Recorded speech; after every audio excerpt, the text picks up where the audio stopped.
Welcome to The Outside Story, a podcast that is dedicated to reviewing film and TV shows from an outside perspective. We are three second generation Asian American siblings who grew up in Northern California. Before listening to our podcast, we recommend that you watch the film or TV show that is being discussed. Thanks for tuning in.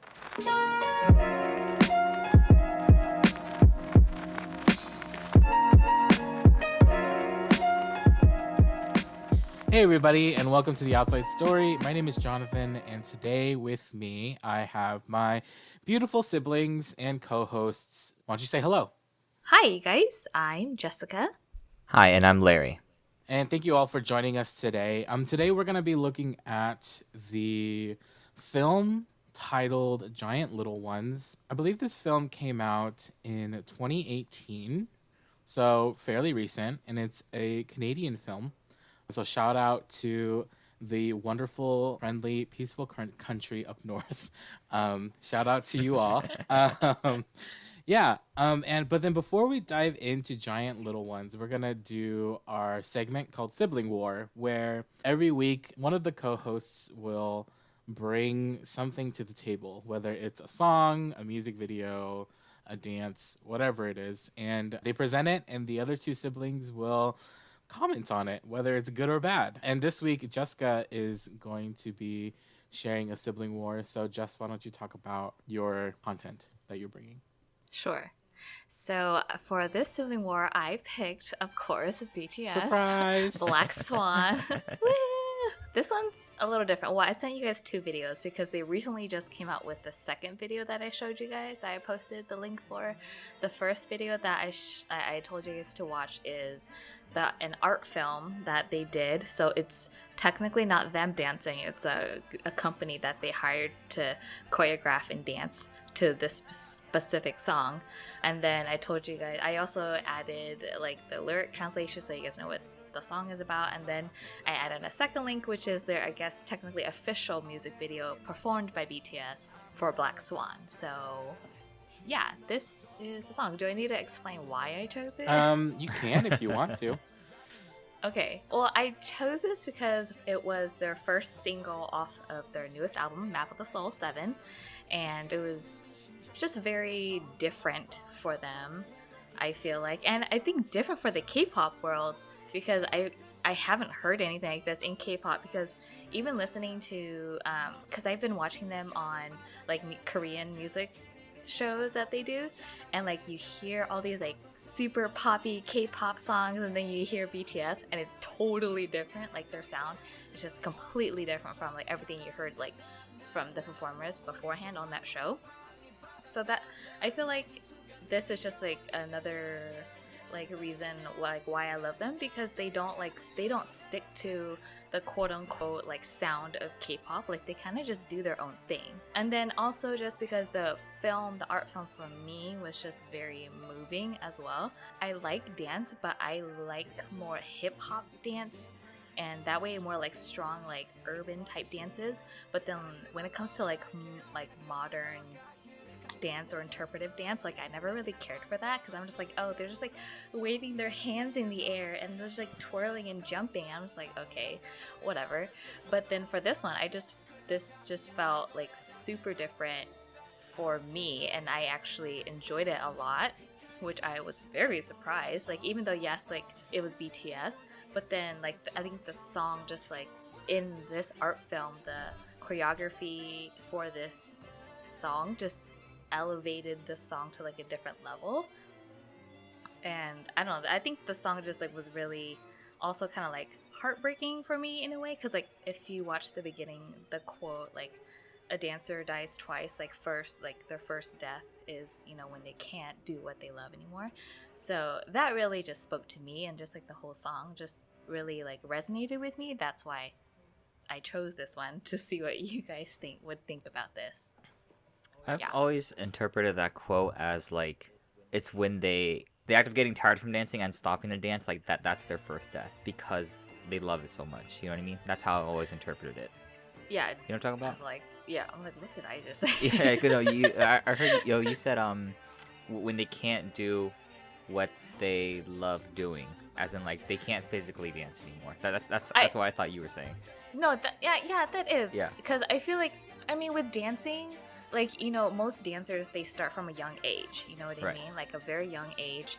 And then, like, especially, like, if you're doing, like, ballet, like, you start and, like, when you're young, and then it's really only an X amount of years before, like, your body starts to give out, you get older. Right. And, your body just changes. And I think that's what I am saying. Like, Okay. because, like, when a ballet dancer, or just a dancer in general, like, I mean, sure, you can dance when you're like 60, but it's going to be different from when you were like 20, you know what I mean? Mm-hmm. So it's just like the progression of like your love for something. It doesn't have to be just dance, but just for anything that you're passionate about. Right.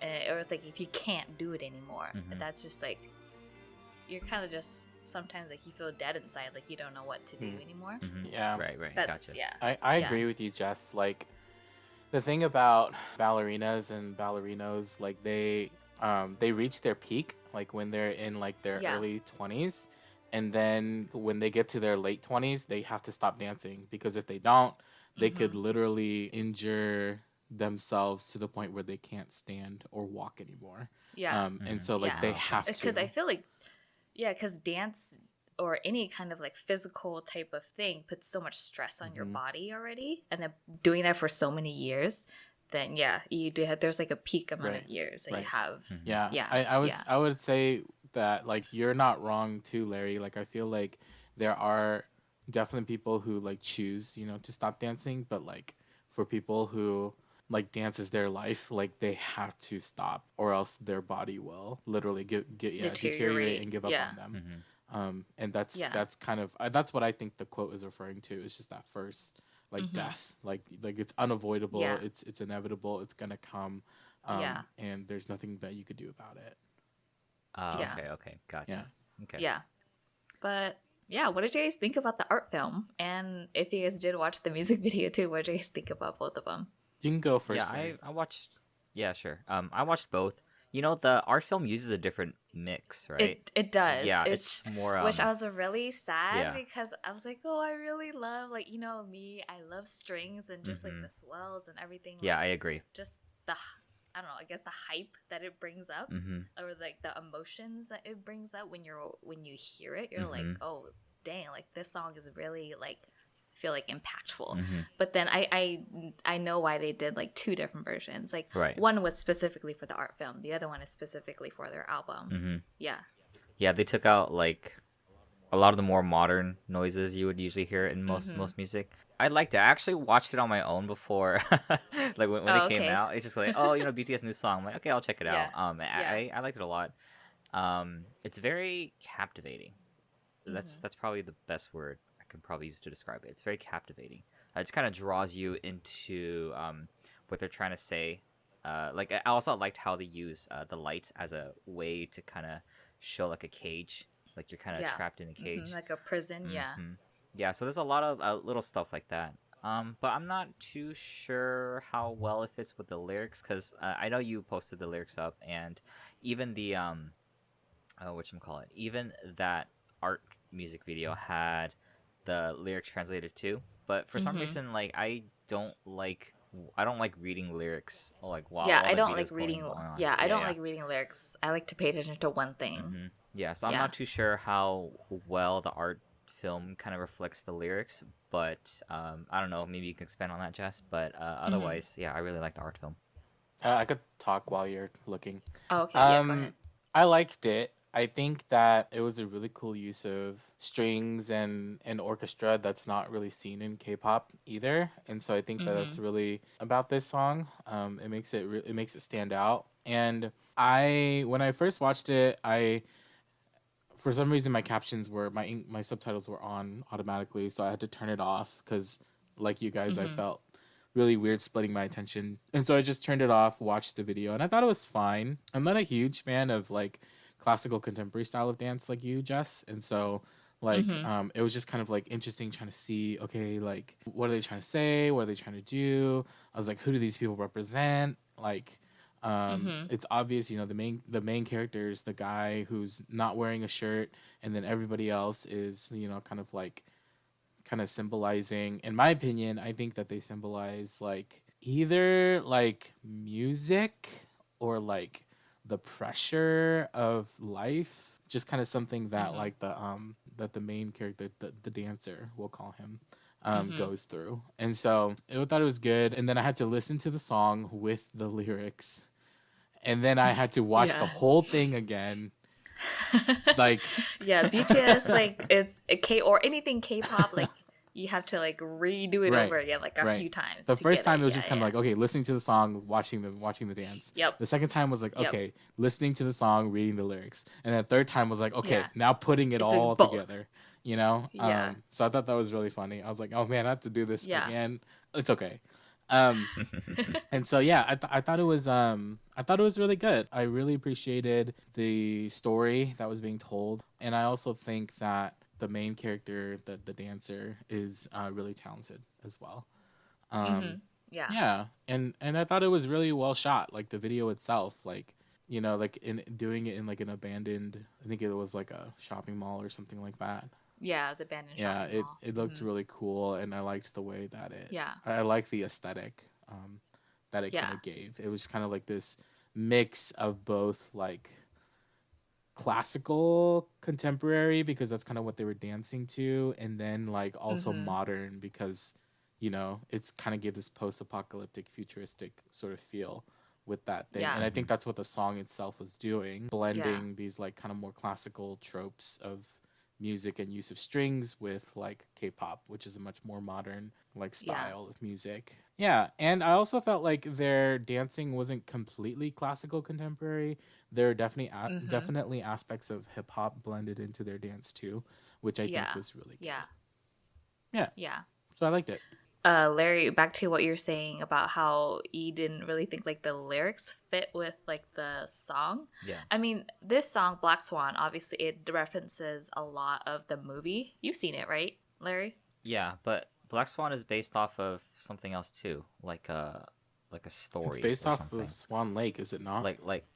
Yeah, it's based off of Swan Lake. So it's Swan Lake. Yeah, that they're based. So it's kind of based off of that, with like, you know, the dancers in the back with like the black on, kind of representing for like BTS, like Jonathan, what you're saying, like the pressures of fame and just like the different things that they have to struggle with as like artists. I mean, in their whole like album that's out right now, they've really talked about like dealing with their inner shadow, and, you know, that like the different parts of themselves that as artists, like what happens when I do lose this this passion for what I do, like, and or like when music no longer like resonates with me, like what am I going to do? And like in the music video, like you see him, like the dancer, like, you know, he's encapsulated by like these, I guess, quote unquote, like if you want to interpret it as shadows or things like trying to take hold of him. And like towards the end, like I don't know, a lot of people can interpret it a different way. Like, is when they like catch him towards the end, he's like, you know, like flying. Like, is he actually free, or like do they still like take hold of him? So that's how I kind of like interpret it. And then I feel like in the lyrics and in the songs, it's hard to like obviously like interpret it or translate it, because we can't really get the literal translation. Like we can as much as we can from like Korean to English. But I feel like unless we speak native Korean, which we don't, like it's gonna be hard to like, you know, interpret that. But yeah. Okay. I don't know where I was going with this. Cool. Yeah. All right. So for the actual official music video, I think I first saw their performance on they were on a late night show. Do you remember? Yeah, James Corden. Yeah, that was the first time I saw it. I saw them perform, and I was like, "Where's their music video? Like, I want to see their actual music video." Yeah, because like, I didn't think they would actually drop a music video. They surprised everyone. They're like, "Oh, here you go." We're like, "What?" Like, we didn't think there was gonna be another music video. Everyone was surprised. Black Swan is their title track for that album. It's not. It's not. No, On is their title track. Oh, okay. Black Swan was just their first single off the album. It wasn't a title track. Okay. Yeah, it was confusing. Yeah, that sounds really confusing. Yeah, it was very confusing for everyone. And I was like, well, why wouldn't they make a music video for this song. Like they have to. Yeah. And so Yeah. this song is actually in my my K-pop playlist. If I have a song in this playlist that I skip, it gets removed from the playlist. I'm always excited to hear Black Swan when it comes up. I was like, oh, snap, nice. it's Black Swan. Just because like it sounds so different from all the other K-pop songs I have in that playlist too. Yeah. See, that's what I was trying to say earlier. Like you listen to all these K-pop songs and then you hear Black Swan, you're like, what the heck? This isn't K-pop. It's just pop music. Like, you know what I mean? Or like I don't know what. It's just BTS. You know? Yeah. But Yeah, so I'm actually really glad they dropped the music video because I wanted to see a little more of their performance, and I think their performance is still pretty good too. So yeah, cool. I watched the music video too, just because I was curious as to their interpretation. Actually, I was just curious what the other link was because you didn't really put what it was. Okay. So I was like, what's this other link? wow, so you didn't really care. I mean, no, I mean, like I thought. Well, I mean, for me, the Sibling War link was the art dance video. You know, like that was it. Yeah. So I was curious as to why there was another link, and I was like, oh, okay, it's their music video, like the actual, like music video that they're putting out. And I was more drawn to like the song itself, like this time that I was listening or watching it, I guess. And so the process in which I actually did this Sibling War was I watched the dance video, no subtitles. Yeah. Then I watched the actual music video, no subtitles. Then I watched the music video, subtitles, and then I went back to the dance video with just watching it again, you know, like no subtitles. Yeah. Okay. And so yeah, I thought it was good. I thought it was very clever that they shot the music video in like a old school theater because because again, it's that idea of like, you know, blending these two, you know, very like somewhat different like music genres and and just like dance itself, because like if you go to a theater, like you're not gonna go see really like a hip hop dance. You're gonna see like a ballet or you see opera or something like that. You know what I mean? Yeah. So I thought that was clever, and also like it makes it unique because if they weren't trying to say something with their song, they would have just filmed it like in a garage with like all the fancy lights and a car in the background. You know what I mean? Like the you mean shining through like the little shredder right. The little vegetable grater or whatever. They would have filmed it in a vegetable grater if they didn't care. And so it was clear here that they cared where they filmed it, how they filmed it, what they were trying to say with the song. And so that was good. That they put some thought into like, okay, like how are we gonna do this? And so I really appreciated that. Yes. And even then, like their production value was actually not that high for that music video. You know what I'm talking about? It didn't need like, to like be. it looks like exactly. It looks like something like it looks doable. You know what I mean? Right. It's just the however $1,000 you need to pay to rent the theater out. Right. Probably like nothing. I mean, they probably make a lot enough. Right. It doesn't cost that much. Yeah. But they also had to fly all the BTS members to California to, you know. That's true. To do it. So. Yeah. Where they could have easily just done it in wherever. Yeah, and they probably flew first class. So, you know. Oh yeah, I was just gonna say I don't really like the rapping that happens in K-pop, and it's not just BTS. It's in general like the rapping. I'm just not used to it. I think. Yeah, with a blend of just regular singing, I guess, and rapping. rapping. I always look forward when I listen to a K-pop song if it has like a rap part in it. Like I know that when some people listen to K-pop, like that's what they look forward to. Like it's like, oh, I'm looking forward to that like, super cool like rapping part. That's not me. That's total opposite of me. I'm just like, let's get over the rap. Let's get back to the the melody line here, or get back to the hook. Yeah. And that's kind of what I look forward into in a K-pop song. And so like when there's like a lot of rapping, I tend to just tune out. But then it gets back to the song, and I'm like, oh, okay. Oh, again, not that the rapping's not part of the song, but it gets back to like the melody line, and I'm just like, okay. The other parts, So yeah, that's just in general, not just BTS, but just in general. Yeah. And I think my overall thoughts is that it's a pretty cool concept song. I really like it. And just kind of like shows this journey of like the dancer, and ultimately I think the dancer dies at the end of the song. And so I think that's somewhat tragic, but also like beautiful, I guess. Yeah. And it's also like pretty clear, I think, in the art film that like the dancer tries so hard, like there's a struggle, you know, between like, Yeah. oh, I don't want to die, but then I kind of have to, but then I don't want to because I love it, but then there's these things pulling me back and forth, you know. So Yeah. I think that's what the song is trying to say too, you know what I mean? Like, I mean, anyone in a creative type field, like, there's always that struggle, like that pushback, and then like that, okay, like I really want it, like I'm gonna get it, and then like there are more struggles and more pushback. So I think that's what they're like really trying to portray in the song and in the art film. That's kind of like one of the things I really love about BTS is that they put a lot of thought into what they do. They don't kind of just like put out songs to put out songs, to you make know what money. I mean? Which I feel like a lot of like K-pop songs, like I hear, I'm just like, really?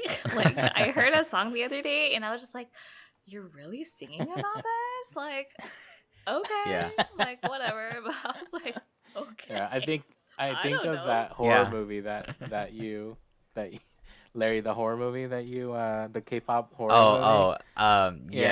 White. White. Oh my gosh.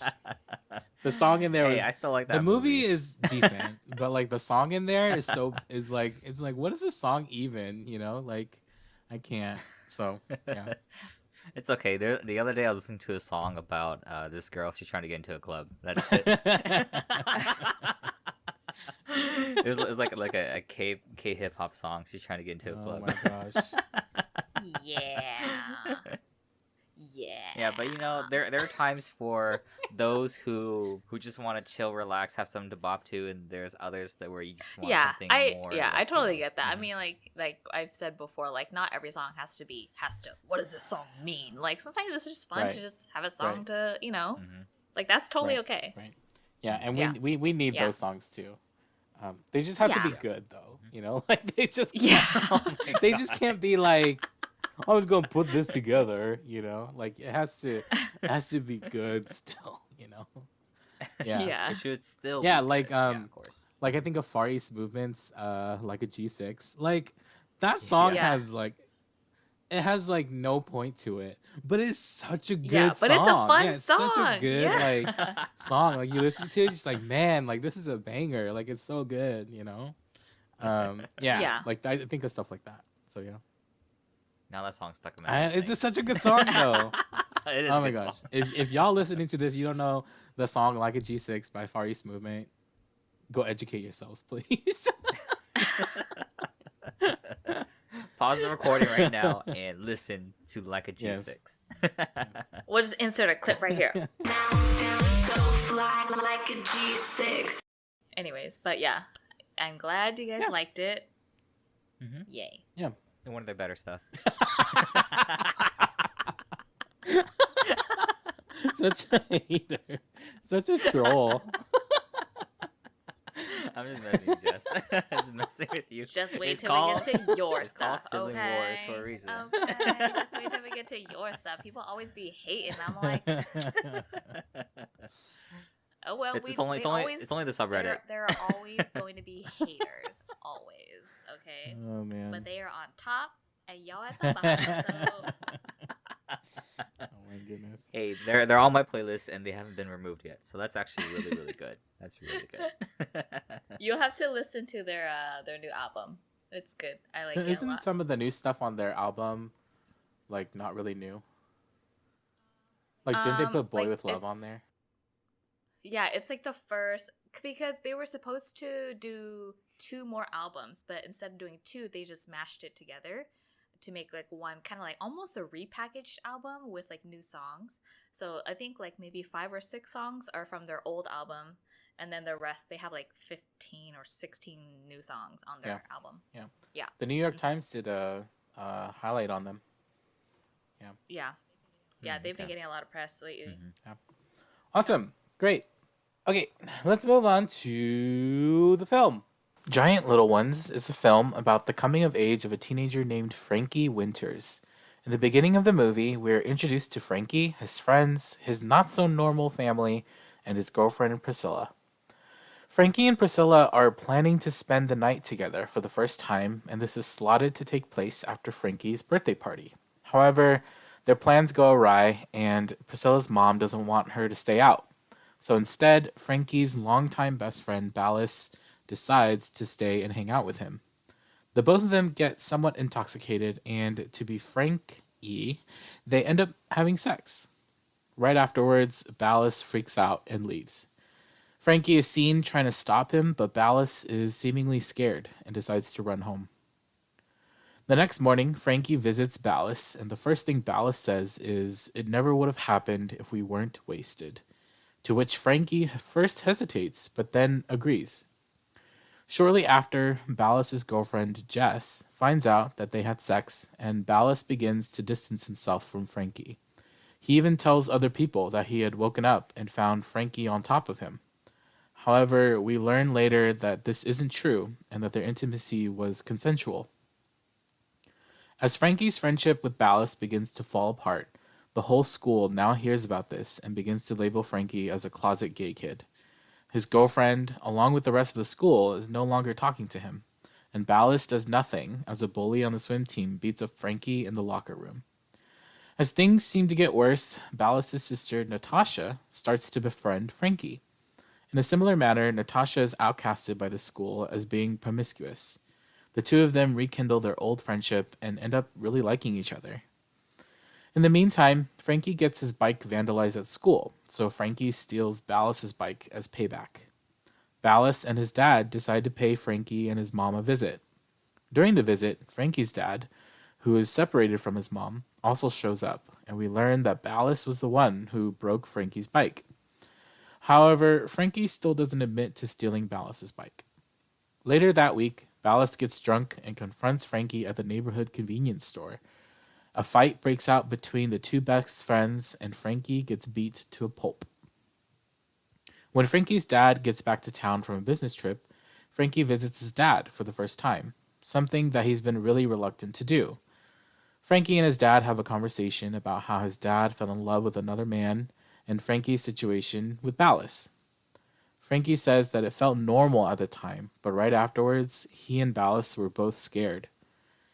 His dad encourages him that he shouldn't worry about what to call his sexual orientation or identity. The important thing is that he pays attention to who he's drawn to, and that what happened between him and Ballas could have been something as simple as having sex with someone that he loved. After that conversation, Franky confronts Ballas at school, and then returns his bike to him, better than when he first stole it. I first heard of this film when, let's see, what was I doing? Oh, I was running out of ideas for this podcast, basically. I was like, there are no good films left that I'm just like, oh, we need to watch this and we need to talk about it. And so what I did was I went on Rotten Tomatoes, and I just literally just listed all the films from like best rating from I think 2019 or something like that. So I was going through them and just kind of looking at them and seeing what critics were saying, see what audiences were saying, and just kind of like watching the trailers for these as I went through. And I picked a handful of them. Like I just kind of like curated maybe like 10 titles from it. And so I put them all on the list and I was like, okay, I'm going to watch all these like maybe once a week or like on a weekend I'll watch like 2 or something like that. And so I watched one about this it's a Chinese film about this woman. I thought it was something about a volcano or something. Volcanoes. What? Guess it wasn't that good. It wasn't that good to me. Must be not that good if you don't even remember it, the title or everything at all. Ash is hottest white or something like that. Ash is purest white. I don't know. Something along those lines. Weird. It probably sounds better. Yes, Chinese, I'm pretty sure it does. And I just thought it was so slow. I paused the film maybe 5 or 6 times, literally, to go do something else. It was a good film. It was just really slow. And I watched another one called Fast Color, which is really good film. I was like, this is good. Maybe I'll put this one up for our next thing. And then I watched Giant Little Ones, and I'm just like, oh my god, this movie is so good. So that's why I decided to put this movie up as our feature film, I guess, for this podcast. Yeah. And that's how I heard about it. Yeah, I'll let you guys talk about first impressions or whether or not you've heard about this film. Yeah, I've never heard of this film at all. At all. Totally, completely under my radar. Mine too, and I was confused, and I was like, "Oh, it's a Canadian film. That's why." Yeah, like I feel like most films, like they're not really marketed Yeah. like that. Even like even when they get released on DVD or Blu-ray or whatever, like there's no big distributors that are handling Yeah. this particular film. You know what I Yeah. mean? So like that's why it's like completely on the radar. That's why we were able to kind of catch on to films like either Upgrade or like how you watch or Invisible Man 2, because they're all Blumhouse production, right? Yeah. Because like it's under that production Yeah. or under that distributor. But like this film, it's like no distributors I could think Right. of, or even just kind of looking at it, I don't Right, think I right, saw right. anyone or anything specific, not even names, no particular Yeah. names, no particular Yeah. directors. Yeah, Just kind of like an so under that's the why radar film, like no big Mhm. names or anything like that.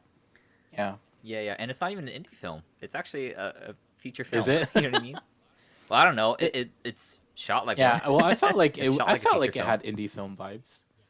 Yeah, I think so too. Oh, okay. Well, before we get on to that, but yeah, I never heard of this film. I kind of wish I heard about it sooner, to be honest, because I actually, for I guess first thoughts, I liked it more than I thought I would have. This was the first I've ever heard of it. I was like, what is this film? I've never seen it before. And my first impressions, I thought it was good. I didn't think it was like great. Yeah, Mm-hmm. that's my first impression. Says I thought it was good, but I feel like it wasn't something that I haven't already seen, or like a story that's already been told. So that's what I thought Oh, okay. of this Okay. film. Mm-hmm.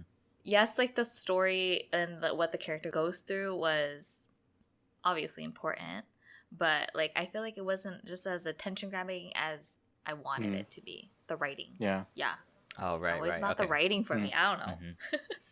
Yeah, like it didn't captivate me Yeah. to like or to distinguish it like, oh my god, like this is a great film because of this particular scene.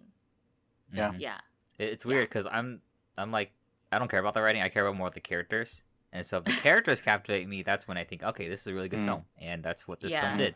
I thought I really, really liked the characters in this film.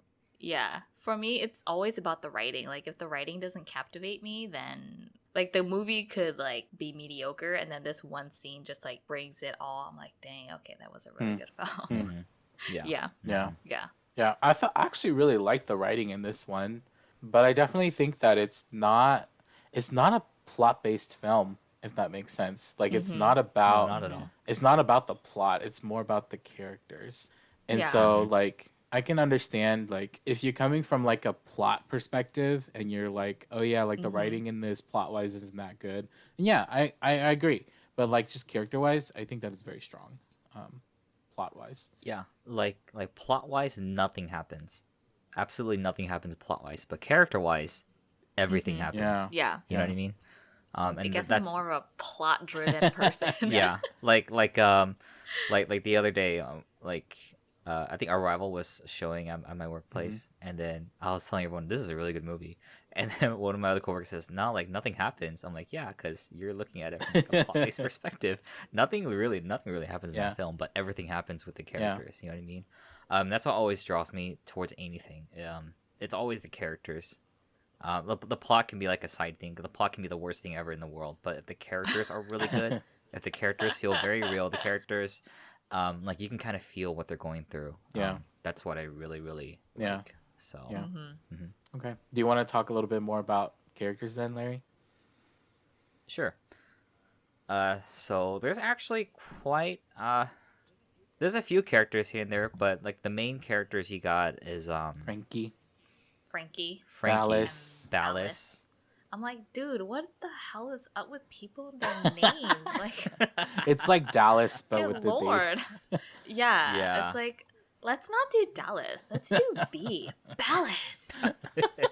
Like, I don't thought that name care. was random too, but then I wonder if it's more common in like Canada or something, you know? It could be. I was Could like, be. okay, you know, parents these days get bored and they just switch out letters, Or for they names. just write Yeah. Absidy on the film, Yeah. on the birth certificate. or Ladasha. Oh man. Anyway, Larry, Anyways. Frankie, Dallas, Tasha, or Natasha, Tasha. Yeah. Mouse. They said her name interesting. Yeah, it's a Canadian accent. It's like like Okay, it's a Tasha. Canadian thing. I Like was they like, say Tasha instead of oh, like okay. Tasha. Yeah. Yeah. Yeah, Oh, I they do thought that say was Yeah, weird. Tasha. Natasha. Yeah. Yeah, I was like, that's Yeah, weird. That's because not how they like say that, Natasha. because like people in Buffalo have that same accent too. Like when they say car, they'll say like care instead of like car. Yeah, it's just Right. like the Yeah. A is different. It's Yeah, an it's an accent accent thing. thing. Yeah, yeah. Yeah, if anything, those are the three main characters. Yeah. Like to be honest, I didn't think Tasha was gonna be a significant character. Like you kind of see her in the beginning, but it's like, okay, but you're just kind of there. At the moment they introduced her, I thought she was just like a trope, like a high school trope Yeah. character. At first, you know, the outcast girl. I'm like, okay, that's what Yeah. she is. But then she actually has a lot more depth to Right, her right. as the story kept Yeah. going. So like, okay, like it was going where I wasn't expecting. But yeah, I thought the characters were, I wouldn't say, okay, interesting isn't the right word. It's more like it's very empathetic. Like kind of what they're going through. You know, they're just high school kids. You know, and for the longest time, I was trying to figure out why is it called Giant Little Ones. And then like as I kept thinking about it, I was like, oh, I know why it's called Giant Little Ones. Why do you think it's called Giant Little Ones? Because, well, it's called Giant Little Ones because they're like kids who are growing Yeah. up. They're like giant little Yeah. kids. That's what. It is. Yeah.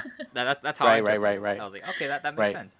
And this is in a way like a story where it's like they learn, they experience something, and that causes them to really think about, you know, contemplate, ponder, think about where it is they're going, what it is they want to do, in a more like meaningful. Right. And and there's yeah. this scene at the very, very beginning of the film, the very, very beginning, but towards the beginning of the film where they're actually doing a science experiment, and the teacher like is like, okay, everybody, watch carefully because this is gonna happen really quickly, and like that's kind of like the thing that kind of drives the film.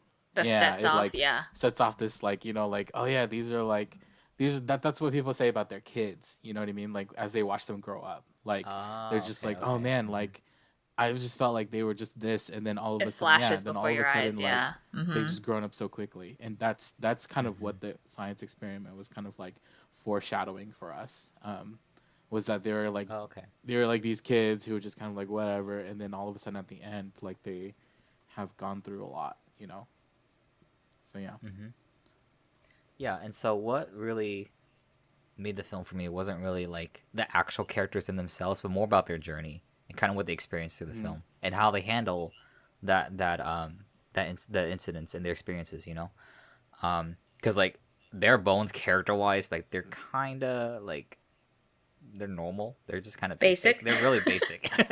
They're really basic characters, to be honest. Like really, really basic. But then you can always make them better, and that's what they kind of did. Like there's nothing complex about them, and in a way, they're kind of not supposed to be. You know what I mean? They're not supposed to be some kind of grand character that has like a really crazy tragic backstory and whatnot. You know, they're supposed to be kind of relatable. Yeah. You know, and I think that's why it's okay that they're kind of bland or normal characters, like if you want to put it that way.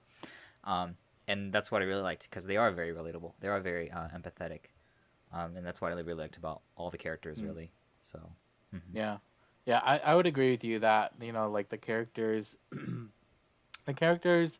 are very likable. Like I love the main character Franky, and I just like the way that his character kind of cares about himself, cares about his growth, cares about his family, and like reacts in the most, in my opinion, like in the ways that he feels is most reasonable, you know.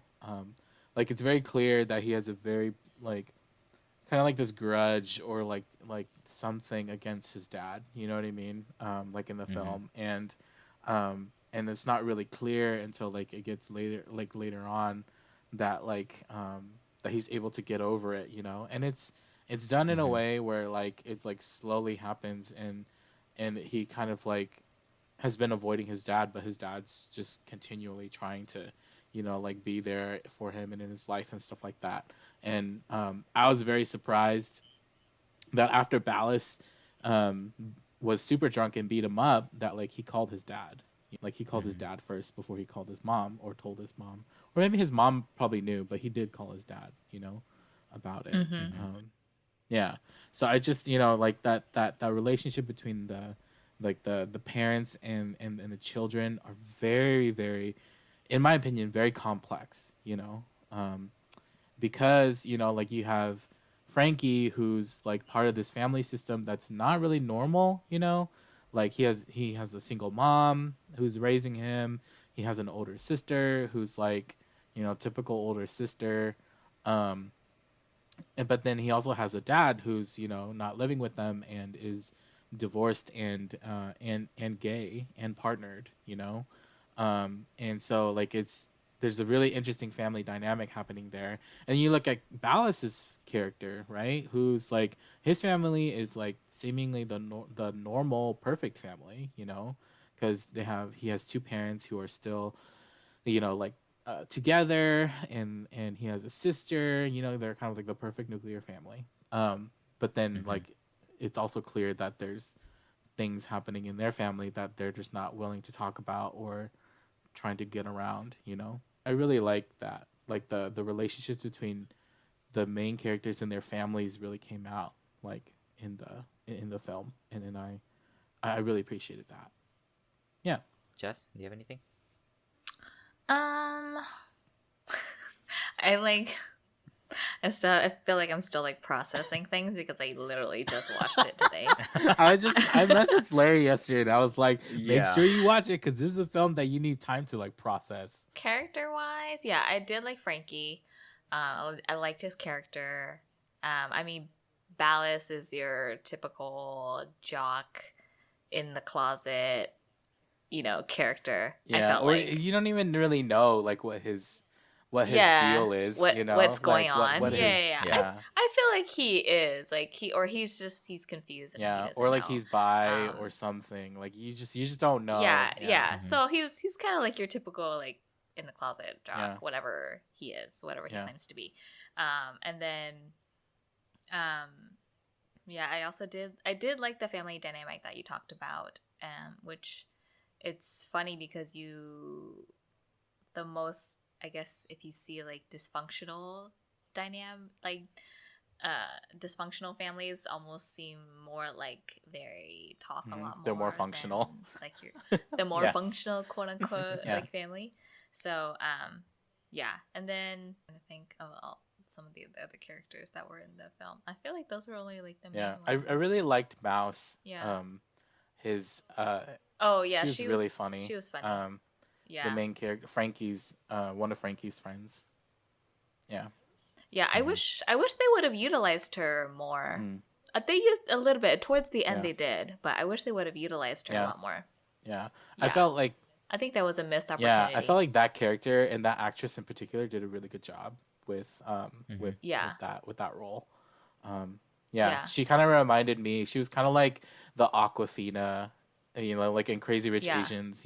Like she was that Yeah. side character for like comic relief and also like moral encouragement to like the main character. Mhm. So yeah. Mm-hmm. Yeah, I wish they would have utilized Yeah. her more. That would have been really good. Yeah, the movie's only an hour 30, barely. Yeah. Yeah, you could definitely have another 5-10 minutes with more characters, more Mhm. character moments. Yeah. so. Yeah. Yeah. One of the things that I really wanted was a little bit more closure for the mom, Franky's mom.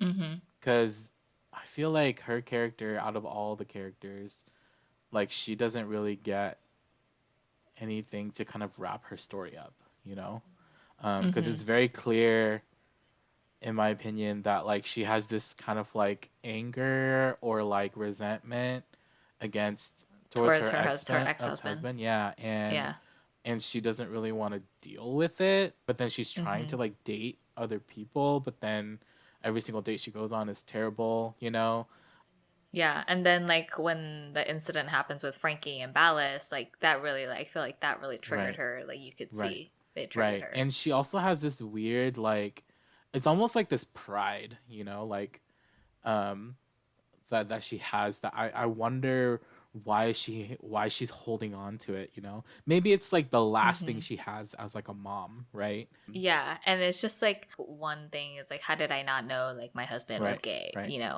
And it's just like kind of like trying to save your Right, face, right.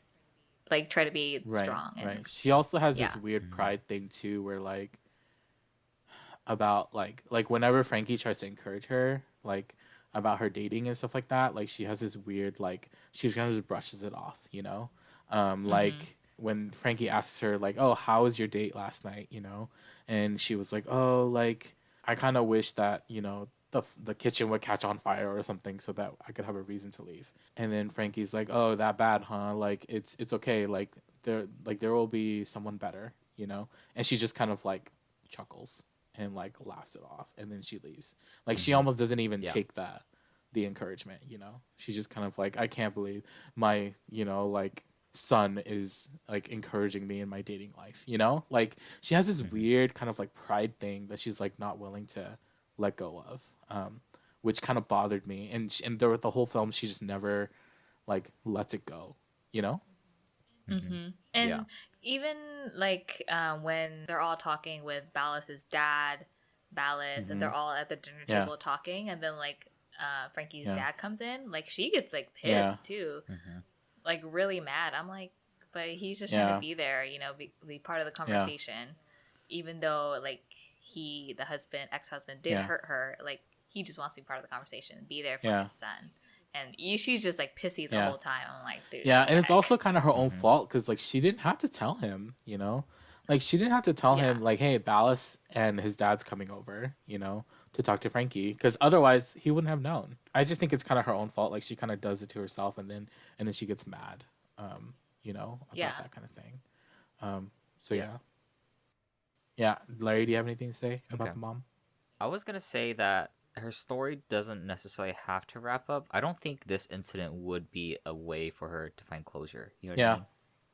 You know what I'm talking Yeah. about? Like something like that. Like, and I guess you could say when it comes to certain things, like it can take a long time, and something like that, I think, can take a really, really long Yeah. time. And so I guess in a way, we're just kind of seeing her process through Yeah. that. And so it is unfortunate that it doesn't resolve like that part. Her story or her character arc, or that, I guess if you want to call it that, her story doesn't Yeah. resolve, but like it almost doesn't necessarily need to, because it's not really Right, her it's Frankie's at story. this point. Yeah. Yeah, exactly. And it's weird because like the father's story is done. He's already where he's at. You know what I mean? And he's accepted his responsibility of what he did. Yeah. You know what I mean? And I guess for her, it's all for her to process it. So yeah, things like that can just take a really, really long time. So yeah, that's what I have to say about it. Yeah, I agree. I think there could have been a moment where they could have had a moment between like her and her husband, but it wouldn't make sense because it's the story's about it wouldn't- Frankie. Yeah, Right, exactly. Like you don't want to hit like as interesting as it would sound, like it wouldn't, unless it had something to do with Frankie's story and what he's kind of going through. Like no, like it isn't. I Yeah. think they could have roped it in somehow. Okay. And I think that would have made the movie more interesting. Okay. Yeah. Yeah, Because we kind of get to see it at the end a little bit with like Frankie and his dad at his apartment. Yeah. Like you kind of get to see that, like you kind of get to hear his story. But yeah, I think it would have been good to rope in the mom somehow. Yeah. Too. I think it could have worked. Okay. Yeah. yeah, definitely. I think Frankie and the mom could have had a conversation or deeper conversation, but then again, she just seems to have this pride thing where she's just kind of like, Yeah. "Oh yeah, I don't want to talk about it right now," you know. Yeah. Or it could have just been a conversation between the dad and the mom. Yeah. Like it could have been right after the whole dinner table, the scene with with Ballas and his dad. They could have hashed it out after that. Like it could have triggered something Right. brought out. Then they could have Right. like argued. I think that could have been a good moment. Right. Right there. Yeah. And instead she's Yeah. just like, "Please leave." Yeah. Yeah. Yeah. Yeah. Yeah, which makes sense kind of from her perspective too. Like she's so not over it. Yeah. Which is unfortunate. Another thing that I really liked about this film is like the symbols, the items in the movie that had like very deep meaning like to the film. So that could have been Yeah. They're called symbols or analogies, metaphors, foreshadows, film elements, you know, very, very strong, like things that like represent something else in the film. And so I really, really like that. And I think that's what kind of like put the cherry on top, I guess, if you like cherries on your ice cream sundaes. That kind of that's kind of what puts the cherry on top. And yeah, so like some of the things that I came up with was the flare gun that Ballas gives to Franky for his birthday, Ballas's chain and heart that he gets from his girlfriend Jess, the bicycle, which is like the kind of like a symbol of friendship between Ballas and Franky, and then the suit jacket that like the dad gives Franky at the end of the film. And I think there's other ones like I wrote down like Natasha and the Rose Garden, and then like the dad's dessert that he gives to Franky and his mom, maybe Franky's dad's couch and the science experiment that I had noted earlier too. Like those, like these are all little things in the film that like just make it like really good. You know, that's like it's just kind of like these little things that like have so much meaning to them. You know, did you guys? You mentioned dessert. Yeah, What? so like I don't remember this. Franky was washing dishes and his sister gets out of the car with his dad and his dad's partner. This is the first time we see Franky's dad, I believe, and they basically the dad gives the daughter dessert to bring in for the mom and for Franky. She brings it in, and later that night, Franky takes his dessert and just throws it in the trash, and then the mom like ends up eating hers. You know. Okay, I remember that now. So I remember it now. It's kind of a stretch, but I think that there's something there, you know, but I haven't thought too much about it. That was kind of like a side note. If I have more time to think about it, then I'll think about the dessert and what that might represent. But for the most part, the four main symbols that I brought out was the flare gun, the chain and heart, the bicycle, and the suit jacket. And so I felt like those were really, really strong like uses of like props and symbols in the film. And I just want to commend the director and writer of this film for thinking through this, you know what I mean? Because like if I were to ever write something or like if I were to ever film something, I want that much importance to like items in like for a character. You know what I mean? And for me that's just so it's just so important, and it makes the story so much better, you know. I agree. Yeah, I honestly did not give them much of a thought until you brought it up. Like all the little symbols, like even through all the notes that you noted, I'm like, oh yeah, they actually are pretty important. But I didn't like. It's so like subtle that I don't pay attention to it though. You know what I mean? Because I'm more invested into the characters and their journey. But yeah, like you said, like super cherries on top. Yeah. Like now that you pointed them out, I actually am more drawn to this film. You know what I mean? Yeah. I think one of the ones, like one of the symbols that I really like, out of the most, I really like the idea of the bicycle, like the bicycle representing like Ballas and Franky's friendship, you know, because what happens is like in the very beginning of the film when they're drunk, two of them are like on those little kid bikes and they're like, you know, playing with each other and messing around and stuff, and then like and then they get caught and then they jump onto their other bikes and they like run away.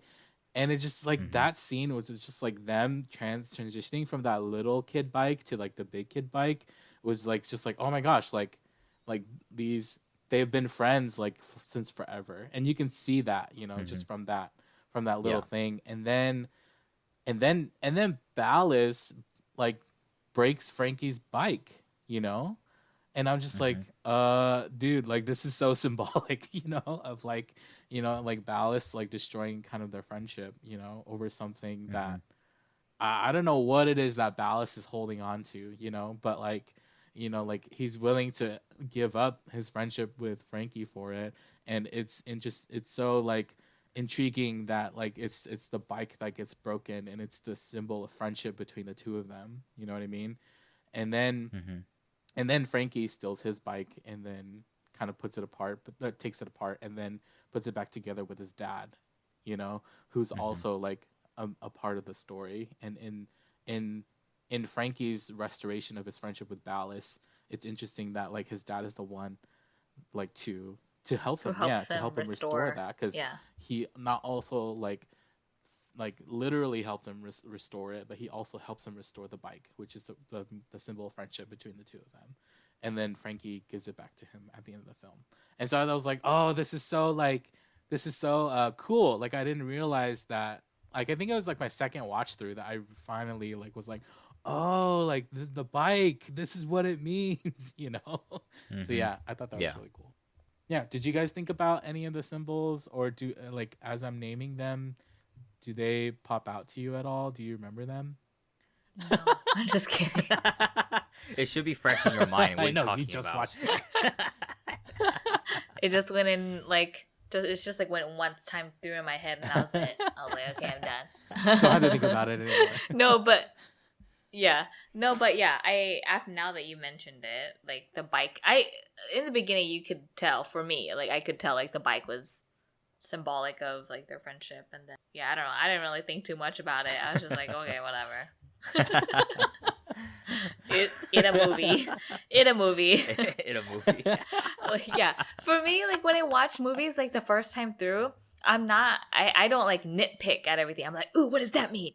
I think that means something. Like, Right, what you're does just that mean? watching Like, it, you know what I yeah, mean? too. Like, Yeah. like I'm just watching it to Yeah. watch it. But yeah, for me, and then like it wasn't one of those movies where I want to go back and watch it again. Yeah, that's just me. Now I might watch it again because of all these symbols. I was like, whoa, how did I miss all this? man. It's more like okay, I remember them, but I didn't understand what they were there for. Yeah. You know what I mean? Like they kept re-emphasizing certain things. Like you mentioned the dessert. I vaguely, I actually clearly remember that scene because I didn't understand why it was there. I was like, I don't get why it's there. And Ballas kept mentioning, oh, I'm missing my chain and heart. I'm like, bro, like why do you care so much about this chain and heart? and the flare gun, I remember that clearly. I remember it when they first shot it, and I remember it when he last shot it, and I was like, oh, okay, like that makes sense now. And so I'm like, how did I miss all this? Like I was so focused on the characters that they were going through, like I totally missed like all these symbols I was supposed to represent. And I actually do like that a lot because it adds more depth to the film. That there's more to it than what you kind of see on the surface. And you know that's how I usually watch films the first time through. You know what I mean? You watch it the first time, so you kind of get an idea of what it is. Second time around, is when you start noticing it, right? Because like, did you particularly notice them your first time through, Jonathan? The one that symbols? really stood out to me was the flare gun, for sure. Okay. Because he shoots it at the beginning and then he shoots it at the end, and it's kind of like it's kind of the very very like ending epilogue. It's like the climax of the epilogue where he shoots the flare gun, and so I felt that was pretty important. But then the other ones I didn't really like. They didn't really stand out to me until I watched it the second time. But yeah, I really like the symbols. Makes me want to watch it again just for that, because I want to check it out, see what else I missed. Yeah. So. The suit jacket was also really interesting too. I think, just kind of like this symbol of kind of coming of age, like you're getting older, you know. Because you don't wear a suit jacket as like a high school no, kid. unless your parents force you to or something like that, or you're going to prom or something. And then his dad gave him that, just kind of showed that, you know, hey, like you're getting older. It's funny because they have what they do is they have the sex talk, and then or he gives them the thing and then they have the sex talk, you know what I mean? And so like it's really funny that it's just kind of, oh yeah, like you're getting older, you're not only going to receive this adult jacket, you know, that like you're gonna have for the rest of your life, but we're also gonna talk about sex for the first time, you know, between the both of us. But Franky brought it up. His dad didn't bring it up. Oh yeah, totally. Yeah. So in a way, like the dad wasn't really... I don't feel like that. I don't feel like the dad was like going into it thinking, oh yeah, I'm gonna give him this, and then then we're gonna talk about That's what I was trying to say. That's what I was trying to say. Sure. Like you don't just do that. Yeah. But yeah, because at that point, Franky just wanted to connect with his father, you know, and he felt like this would be a good opportunity to do it. So yeah, totally. Yeah, and in a way, like the whole time, he's never really heard from his dad's perspective. You know what I mean? What was kind of going on, and I think that was a really good moment. Right. Yeah, So, I agree. That was the first time he kind of went in and visited his dad too. So, Right. Okay, so what were some of the themes that you guys kind of picked up from this film, if any? No themes? Jess, do you have anything? I'm just curious. Like, okay, if anything, okay, I think the best. I wouldn't say themes. It's more like what was kind of going through your head, Jess? Like, like what, or like what did you take out of it? I think that's a better word than themes, because themes is like I think themes is very it's more like okay, Maybe I can't something that express keeps it like properly. showing up throughout the film. Yeah, like yeah. a recurring thing. Like that's Yeah. what I think themes Yeah. are, where it's like it's trying to say something, but I think it's best for I think it's best to say like what did we Like a take out of it? takeaway. Because we could what did we take away with it? Like definitely themes. We could take away themes. Mhm. You know what I mean? It's clear that Jess didn't take any themes. But so I just want to ask I like- Jess, like what did See, you take the out of this thing film? is- You know what I mean? The thing Yeah. is, I don't know. Like, I just thought it just seemed like your typical coming of age film, and it just didn't excite me. You know what I mean? Okay. Like, yeah, it just didn't excite me. Like, I feel like my expectations are just too high now when it comes to like movies and TV Oh, shows. man. Like, yeah, I just have really high expectations when it comes to like storytelling, and like it's just me, like the way like I want to come out of a film feeling, Yeah. you know what I Okay. mean? Mhm. Yeah, Yeah. that's me. Like this film was just like meh. Like I've seen like coming of age Hmm. films, and this Yeah. was just it didn't. It's probably just one that I was just like, Yeah. okay, What's that's nice. What's another Yeah. coming of age film that you really like that you feel is comparative to this one? I don't know. I'm gonna have to look it up. Let me Okay. look some up right now. Okay. You guys can talk and then Sure. Okay. come back to me. Yeah. See, because I also want to point out, Jonathan, like I didn't really take out any themes from this film either. Yeah, themes is probably Um, not the best but- word. Yeah, because I didn't take out any of a message or anything. It's more like say for example, you're like eating popcorn, right? And there's different types of flavors of popcorn. It's like what you take out of it. I was like, well, certain popcorn tastes really good, and certain popcorn just don't. And so I'm not expecting like oh my god, this is popcorn. It's so freaking good. It's so buttery. It's so whatever. You know, like I'm not expecting that. And so what I took out of it was a really, really well told story. Like this is a really, really well told Yeah. story. Like their character's journey, their progression, their experience, and everyone reacts to it in a very genuine way. You know what I mean? No one's doing anything out of character. Some characters are a lot more stubborn. Some characters are a lot more receptive. And I really liked that slice of life kind of feel. yeah, to it, yeah. You know what I mean? And so in a Western film, even Yeah. like you don't really see too many slice of life character Right, films at right. all in like in a Western kind of setting. So that's what I really liked. And so if anything, I never took out any themes from it. If anything, I took out from like I came out of it thinking like this was a really, really well told film. The characters are very empathetic. Characters are very relatable. Characters feel very real, and I think that's the most important when it comes to really good Yeah. storytelling. And I thought this film just hit all those notes. Yeah. So in terms of like themes, it was just more like these are what the characters were going through. I didn't think of themes at all as I was watching this Yeah. film. So, yeah. Yeah, I think themes is not the right word, but I guess even like maybe even like a cultural critique or cultural criticism that the film has. Okay. You know what I yeah. mean? Like that's probably Yeah. better because themes are more like what you're trying to say, and like what's kind of Right. recurring. But like, I think what you're trying to say is something more like like you said, cultural Yeah. criticism, cultural Like reflection. that's- know? yeah, reflection, like societal. Yeah, critique. yeah. Yeah. Uh-huh. Yeah. Jess, did you find your? Yes, I technically maybe Okay. 3. I don't know if I would consider this one a coming of age, but there's Breakfast Club, older. Right. And have you guys ever heard of the movie called Kings of Summer? Mm-mm.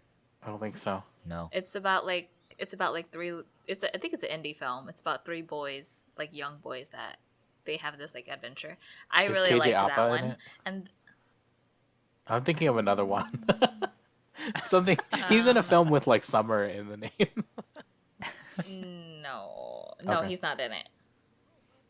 Oh, but the guy from Love Simon's in it. The main guy, Oh, Love Simon. Okay. He's in it. Yeah, I think you guys will like that one. Kings of Summer, Breakfast Club, and I guess you could say like 16 Candles, and I don't know if you would say like would consider short term 12 a coming of age, because I mean she's already older, Right. but yeah, so those are the films that like stand out to me Okay. as like coming of age. So Breakfast Club, 16 Candles, Kings of Summer. Yeah, I definitely. Yeah, No, go for it. Yeah, I was gonna say I wouldn't consider short term 12 coming of age. No, Yeah, I it's wouldn't. like, yeah. But Not it really, has those because vibes. she's older. It has those vibes. Yeah, it has those vibes because of the younger characters that they Yeah. work with. You know what I mean? Yeah, exactly. Yeah. Yeah. All right, John. Yeah, go I ahead. was just gonna say that I feel like those films are like good for their time. You know what I mean? Yeah. Like they're very. I can't talk about Kings of Summer, but for sure Breakfast Club and 16 Candles. 16 Candles. I Yeah. see the problem I have with 16 Candles is that it's pretty racist, and so like that's why. Yeah. I mean, put that aside. Yeah, Like, yeah. regard, Putting all like those, disregard all the yeah, racist disregarding stuff, all okay? of that, like like just looking It's at hard. it without those With- connotations. It's hard to Yeah. disregard You know what I mean? Long Duck Dong, and so I know. like I know. I know. it's really hard. But if I were to put it aside, then yeah, it's a good film.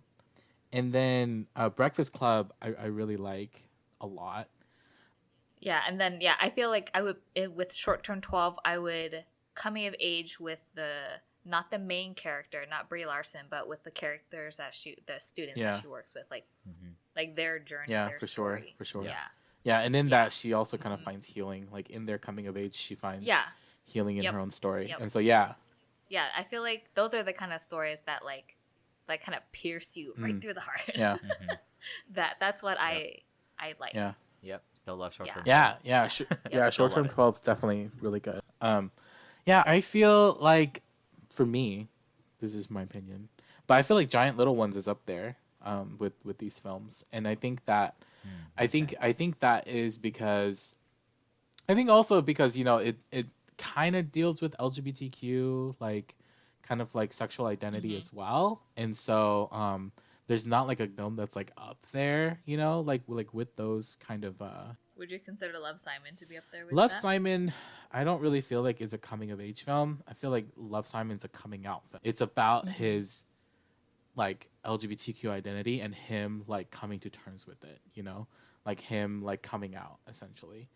This one is not really about coming out. It's more about like growing up, and so like that's the nuance that I would put between the two, like the very, very subtle difference between the two films. And so I wouldn't count Love, Simon as a coming of age film, but it is a high school film, and I believe also belongs up there with those like classic high school films like 16 Candles and Breakfast Club, but yeah, and I and I agree, like those films are very impactful, especially I think for us growing up, those were the films that played on TV, and so like being in the socioeconomic status that we were, like, we watched a lot of TV and movies on TV, and those were the movies that played. Yeah. And so, yeah, I think Giant Little Ones belongs up there with those, and that's just my amateur opinion. I'm not a professional critic by any means. Would you guys consider 10 Things I Hate About You a coming of age film? I mean, each character kind of goes through their own thing. I would say I would say 10 Things I Hate About You is a rom-com. It's not really coming of age. Yeah. Okay. It's pretty clear rom-com in my opinion. Yeah. I think that some of the things that I pulled out from it, or that I really appreciated from it, is just this idea of like not being ashamed about having to talk about sex, like especially like with your parents, and that's something that I think like was kind of like one of the main like criticisms that I got from the film, was this like idea that like sex is something, like I think the film was trying to say that like sex is something that you do with somebody that you love, sex isn't something that you do to experiment, or sex isn't something that you do because you're like a horny hormonal teenager, you know what I mean? Like sex is something that is meaningful between two people, and as a teenager it can be very confusing, you know what I mean? Because you have all these hormones and these feelings. And I mean, even as adults, we have hormones and feelings. But like, yes, We oh my do? gosh. But as a teenager, it's more confusing because it's like the first time that you're dealing with this, with these sorts of feelings and the desire to have sex and stuff like that. And so I think that was one of the really big criticisms that I appreciated from the film, was just kind of like this idea that sex isn't something that we should be ashamed of. And I think that like this film, the reason why it is the way it is because of our day and age. But this film could easily be about like a very, very devoted like Christian kid, who has sex with his girlfriend or something, and then like essentially his relationship with his girlfriend starts breaking apart and everything, and his life starts falling apart because he broke this one thing and has like this shame that is that is like encapsulating him as a character. You know what I mean? It could have easily been about that, and then his parents like walking him through, like, hey, like sex is fine, like it's something that you do, it's sacred, it's like something that comes out of like a relationship, it's something that is meaningful and you do it out of love, like it's fine if that happens that way, and of course now I understand we're getting into like different philosophical and like cultural beliefs about sex and stuff like that, but I think that sounds like a really good idea for a Christian film. Like I would totally be up to writing something. Yeah, like but that. I feel no, legit. Just make a Christian version of this Should film. we get KJ Apa to star in this film? Oh my gosh. We'll call it Giant Little Christians. Giant Little Christians. Oh man, but do you know what I mean though? Like it's the same. Exactly. It's the same premise. It's like he did this thing Exactly. that is like seemingly shameful in his like high school culture, right?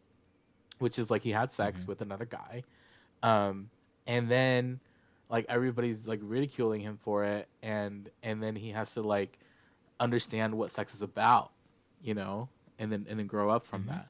And so I think that's kind of like what the main thing of the film is just this. It revolves around this thing, and so could have easily, I mean, just use LGBTQ like experience as like as a backdrop for it. But again, could have easily been like a devoted Christian kid, who ends up having sex with his girlfriend or something like that, longtime girlfriend, Yeah. Thoughts on that? Disagree? No, I agree, but I don't have any thoughts to further enhance it. Yeah. Yeah, because like it's a great point. Yeah. Yeah. that makes sense. Well, what do you guys think about sex and sexual shame and the way that our culture like paints sex? And you could even talk about hookup culture and stuff like that too, which We're really gonna talk about that right that's now. why on this podcast. that's why we have this podcast. Asians never. I'm just here for the Asians films. never- I am not ready for this discussion. Asians- Like this I'm just here for the this film. needs to be on a different Asians podcast. never talk about. and with me sex. not in it. You don't want your friends to hear what you think. I'm just here for the movies, man. I'm gonna tell my friends not to listen to this. No, but one. like for real, I don't really have anything to say about Okay. it though. You know what I mean? Like, yeah, there's nothing to say about it. Because I feel like when it comes to just films talking about this stuff, like the thing is, like I'll listen to what they have to say about it, and then I'll just kind of take that in and process it through what I think of what it is. Yeah. You know what I mean? But personally, I think that's something. I think it's too personal for me to Oh, share. yeah, You know what totally. I mean? That's why I don't want to Yeah. share it. Yeah, I mean, Yeah. you don't have to share your own experience with it, but I'm just wondering what your thoughts on it are. Like like the thing I love about films is that what it does is it triggers within us our own stories, right? And so it's not just like we're watching another story, but then I look at film as something that is, for those of us who are Christian, like we would say the word liturgical, right? Like it's something that like forms who we are. Like it's something that when we watch it, like it forms the way we think, it forms how we see the world, and it forms a perspective within us, right? And we do that. This is what films. Films do this. Right? Yeah, Is that what you're films saying? do this, Okay. and not just films, but like any sort of art form. Like it could be music, it could be dance, it could be visual art, it could be any sort of storytelling, you know? And I believe that this is what film does for us. And so, like watching film like this for someone who's like in high school would help to form the ways in which they see sex, right? And in the ways in which they view like their relationships and their friendships and things like that, you know? And I think that it's like a good, I guess, moral of the story, for lack of a better term. It's a good moral of the story, like to say something that like, yeah, sex isn't bad, which is something that I think we've been taught our whole lives. But like sex is something that like you do and it's meaningful with somebody that you love, you know, not just willy-nilly and, you know, stuff like that. And then it gets difficult because we have reactions to like our bodies and chemicals and hormones and all those things. Like I get all that too, but I think like what the film is trying to say is that we don't need to be ashamed of something that is just kind of natural, you know, like for us as humans, is to want this sort of intimacy and this and this either like romantic, mental, emotional, physical intimacy with another person, you know. Yeah. And I appreciate that about the film. And I've never seen that in another film, the way that it's handled. Yeah, that I can agree with for sure. Yeah. Yeah. Yeah. Otherwise, I don't really have anything to say about it. Yeah, I really don't. Yeah. Jessica, do you have any thoughts? Well, I feel like in today's culture, like you see you see it in movies. Like it's obviously happening with kids like a lot younger these days, and it's very concerning because we don't know where they're getting their information from or if anyone's even talked to them about it. So yeah, I mean, obviously there needs to be like proper education about it, whether it's from it would obviously be better if it's coming from people you love and you trust, like your parents, versus like if you're just learning it in school or learning it at church and they're saying just don't do it, you know what I mean? Like people are gonna be like, oh, don't do it. Well, I want to do it now. Like, you know, like when someone tells you not to do something, you obviously like, why not? Like there's always been the question like, wait, why? But why not?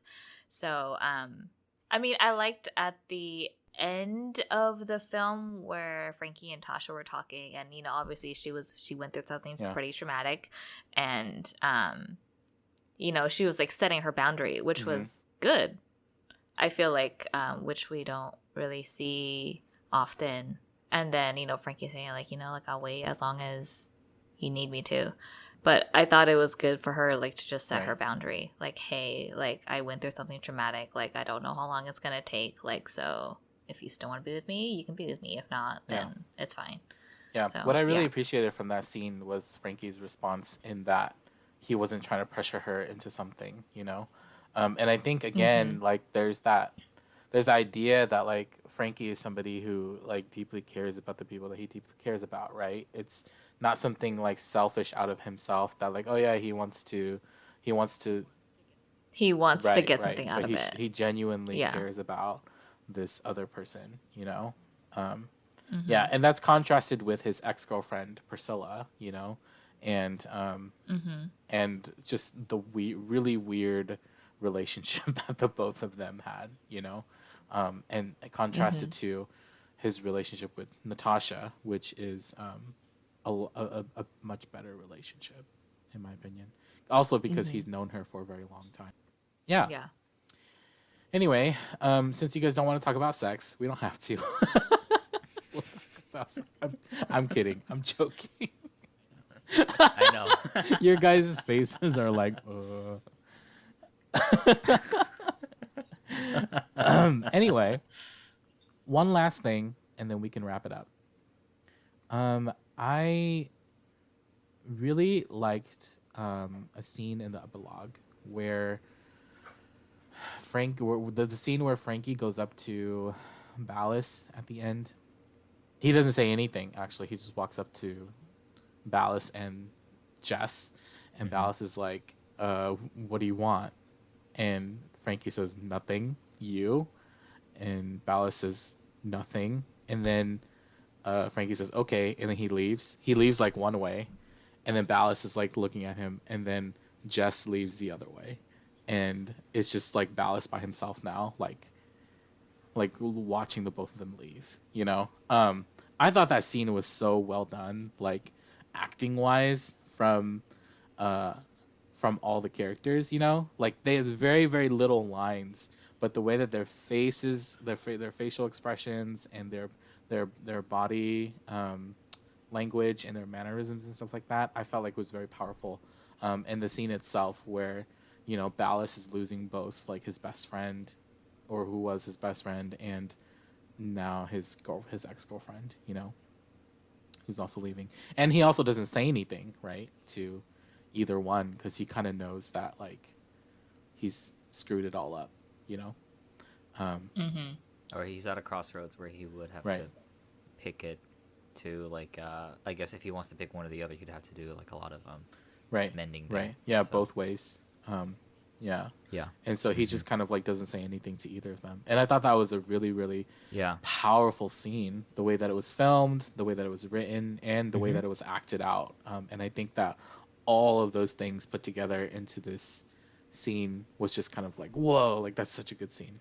And I think is one that like I will continue to study, you know, just the ways that especially I was very surprised with the actor who played Ballas, the way he was able to convey so much emotion by not even saying that much in this scene. Yeah. Yeah, I don't remember the ex-girlfriend walking Yeah. the other way. I gotta rewatch that do. now, because that definitely would change Yeah. the way I saw that ending scene. Because that scene, the way I saw it was just sort of Like him wrapping saying- it up. Yeah, well, Franky, Yeah. him just like being okay with it, you know, him like finally coming to resolve, you know, about where he's at, Yeah. where he stands, and he's like he's okay, Yeah. you know, and then now Ballas has to make that choice, as you Right. mentioned. So yeah, that got me thinking too. What I didn't understand, well, like why Franky came back to the swimming team. Was that just to kind of show that he's okay? I That- think you it know what was I mean? because Franky actually really loves swimming.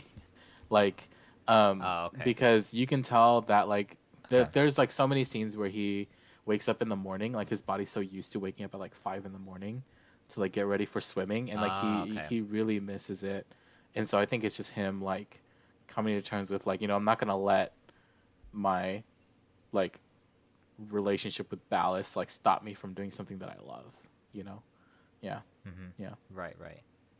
Huh, I totally Yeah. missed that too. What the heck? I really gotta watch this one again. Have fun.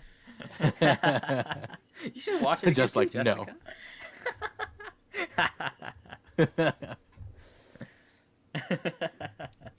Yeah. Okay. Yeah, final that was thoughts, a right? that was a really standout scene for me. Yeah. Final thoughts. Why don't you two share yours and then I will share mine. Okay, go ahead, Jess. Since you've been quiet this whole time. I don't know. I don't really know what to say. I feel like I kind of said everything I wanted to say. about the Maybe if you film. watched it I mean- like Well- yesterday instead of 5 minutes before the show.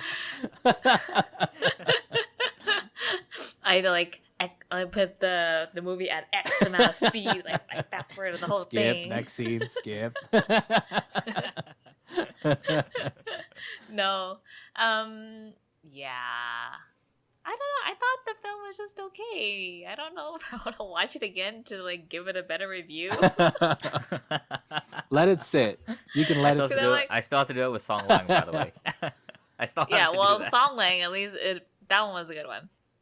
But yeah, with this one, I thought it was good. I didn't think it was amazing. Maybe I just didn't put that much, like, what's the word? Like, too much thought into, like, the film. Yeah. What? Jason's like, it wasn't good. It wasn't Oh my that god, great." such a hater. Yeah, I don't know. I just thought it was pretty mediocre. Like, I've seen better films, so yeah, those are kind Okay. of like my final thoughts. All right, so I you am could sorry. you can rate it now. Yeah, you can rate it. A 5. Pretty Wow. average. That's 2 stars below IMDb. Well, on Jessica's IMDb, it is a 5. JMDB, JFTV. Jessica's Movie Database. It only has like It'd be not a that many good one, films on man. there. Hey. I've kept a list of all my movies, man. And I could rate them. It'd be a good database, yeah. okay? What did Jason rate it? One? Hun, One out of what would 10? you rate it? You would give it 1 more than me. Here, you come talk to the... come here! He gives it a 6. Yeah, it was like a 6. I feel like it tried to push the envelope, but didn't really. It missed the mark. It kind of missed the mark because it was like a coming out story where no one came out. You know? I didn't really see it as a just- coming I out don't story. either. I thought there were some missed Yeah. opportunities with it. Yeah. Yeah, Okay. that's all. Can Jason hear us? No. Oh, here. Oh, I can. Oh no, we weren't really saying anything. Yeah. We were just saying that it doesn't it's not really a coming out story. Like that's what I felt like. Yeah. Yeah. I never saw it that way. Yeah. At all. Like that's actually Yeah. why I really like the film, but we'll save that for a little bit. Yeah. I definitely feel like it was marketed wrong. Like Yeah, they I marketed it agree. as an LGBTQ film, and it is It's not. definitely No, not an it wasn't. LGBTQ I didn't film. think it was. Yeah. I guess maybe that's what it was. I think it was hard Like to know putting what they were it gave going you for. it gave you like a genre, and then it was like it didn't do anything in Yeah. that genre. Like it Yeah. touched on Yeah. it a little Uh-huh. bit, but then like it didn't do anything else. Yeah. Yeah. Yeah, like don't label it something when it's not Yeah. that. Or if Yeah. it, I mean, I don't know if the filmmaker himself labeled it this way. yeah. I think it was critics who labeled Oh, okay. it. Like, Okay. yeah. That's unfortunate. Because Yeah. Cool. All right. Thank you, Special Jason. Crash. Special appearance by Jason Voong. Yep. Yeah, Okay, so a 5. I just felt like there was so many missed opportunities, like utilizing like specific characters, and it was an hour and a half. I could have been a little bit longer, to be honest, just to tell a few more, just to get in deeper into some storylines. Yeah. Okay. Yeah. Larry? Yeah, I liked this film, as I said before, more than I thought I would have. Because I'm a huge sucker for character-based films. You know this already, Jonathan. Like, I always rave about characters, good character films.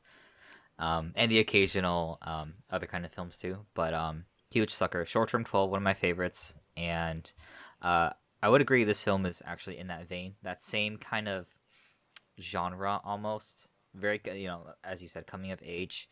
I never saw this film as an LGBT film, which is what I really, really liked about it. Because at first, when I saw the trailer, I thought it was an LGBT film. I was like, oh, okay, it's about some Yeah, other they kid. really Yeah. made it seem like it was LGBTQ film. I was like, oh, it's some kid Yeah. coming out in high school. I'm like, I think I've seen that a lot, but it wasn't. It was about Yeah, this it's kid not. who was just kind of going through, who's just growing up, becoming older, and we get to experience that. And I think those are the best stories told. Personally, I really like those kinds of stories where we kind of get to see their journey as to where they're going, where they're from, where they're at now, what's going on, and where they're gonna head to. And it wraps up this story. This film wraps up really, really nicely.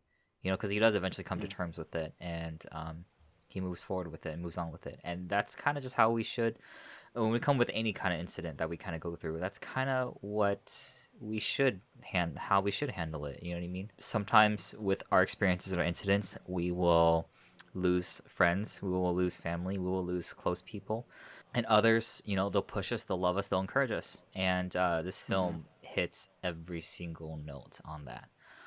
So yeah, I would highly recommend this film. If you just don't see it as like an LGBT film, just see it as like some kid who's gone through this experience. You know what I mean? And is trying to figure out what it means to him, and how it affects others in his relationships. Yeah. So yeah, I would recommend this film. Yeah. I am a sucker for films that really remind me of my own story, and I think that this is what this film did. And so Whether that's like awkward conversations with parents or like, like very, very hard conversations with parents. Like as I was watching this film, I was very much reminded by a very difficult conversation that I had with my mom one time, and my dad was also like, I guess our mom and our dad, Your mom, your dad. saying like my No, mom, just my your dad. mom. I was reminded of a conversation that I had with mom and dad, over, I think it was over dinner or something like that, and it was a very difficult conversation. And the thing about Asian American culture is that like, it's very hard for us to talk about things like straightforwardly and to confront like topics and issues as they come. And instead we talk around the bush about it, and I kind of felt like that's what our parents were doing with me at that time, and I was very angry at them, to the point where like I was crying, I was furious, I was like talking back like no tomorrow, and like I made mom, like I didn't make her cry, but I She definitely, teared up. like, she teared up, Yeah. and she definitely like shut down, like she stopped talking, and she like didn't look at me, she didn't want to engage with me anymore. And then dad was very like stern, and like, like you shouldn't talk to your mom like that, like you don't need to talk to your mom that way and stuff like that. And like I ended up leaving the conversation, and it just reminded me of that, like of these difficult conversations that we have, in life, like Larry was saying, and yeah, and I think that Frankie is just such a beautiful character, and yeah, since watching it, it's just kind of like climbed to being one of my top favorite films of all time. Um, so if you've been listening to this podcast and you like a lot of the recommendations that I give, then definitely watch this film. I feel like this film, like Frankie again is a wonderful character who like learns about betrayal and sex and family, and we're kind of transported into his life. And for me, I couldn't help but care about him as if he was like a really close friend of mine, as if he was a nephew or brother or a friend. And yeah, and I think that Frankie's personality and character brought him through his hardships, and it kind of gives me hope, not just for young people, but also for ourselves, as we like do our best to just deal with life and deal with all the problems and complexities of the issues that come to us. So yeah, those are my thoughts. I would give this film a 9.5 out of 10. Where's the missing 0.5? What would make it a 10? Where's the missing point? A lot of films don't reach the 10. You don't have a film that hits the 10? Then how are you gonna know if it's a 10? No, I don't think there's ever going to be a perfect film out there. Okay. That's just that's just how I am. Okay. I think. Yeah. Well, one but day. this film gets pretty dang close. Yeah. Yeah, pretty dang close. One day we'll find one, or we'll make one. A perfect 10 just for you, Jonathan. That's very selfish of ourselves. Just This we film will of make mine the is perfect a 10 film. out of 10. One day, Jonathan. One day. One day. Yeah. All right. Do we want to talk about what we're currently watching and listening to and stuff? Mhm. Sure. So I recently just finished Crash Landing on You, which is a Korean drama on Mhm. Netflix. Is it as good as they say? It's really good. Mhm. Jonathan, I know you don't like a lot of romance. Is that right? And like, Yeah, I don't really like a lot Yeah, of romance. I mean- So I'm telling you, you gotta watch Sky Castle because there's like no romance. And even then, Sky Castle beat Crash Landing on You still.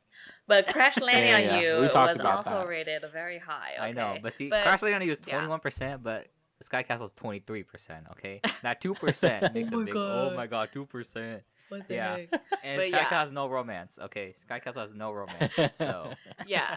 I really liked it because of the aspect of it being mostly in North Korea, based in North Korea. You know, obviously it's fiction, but yeah. So that part was very interesting. And then like I saw an interview with someone who was a consultant on the movie or on the show because she defected from North Korea.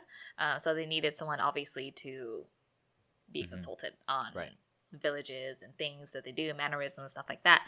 So I thought that was very interesting to see that point of view. Yeah, I thought it was a really good show. I'm like, I want to go back and watch it. I probably will. And then But you won't. Wow, So not you're good, gonna huh? sit there and watch 16 hours of Crash Landing on You, but not an hour and a half of Giant Little Ones. yeah. Okay, just wanted to point that out.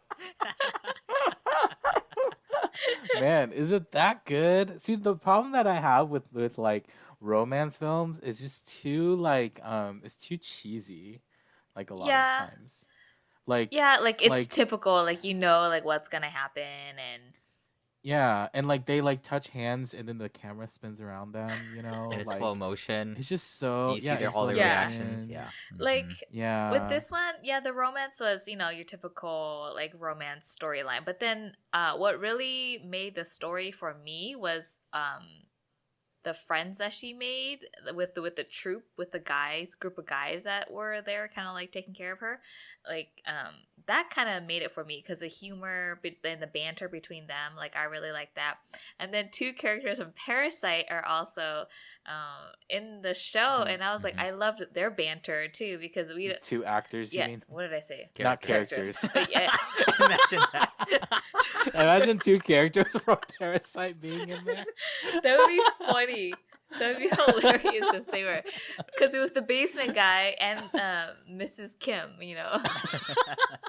That'd be funny if their characters were in there. Yeah, but they really made the show for me too because I really liked them from Parasite, and I was like, oh snap, like they're in the show too, okay. And yeah, so I really liked their characters in the show, and I feel like that's what kind of made it for me, made me like it a lot. Yeah. So I finished that, and now I'm watching Itaewon Class. Have you guys heard of that? It's on Netflix too. Yeah. Have you guys seen like the trailers and stuff for it? I really like this so far. I'm only on episode maybe 7 or 8, and they still have episodes coming out weekly. So storyline is very clever. The main character, I love the main character.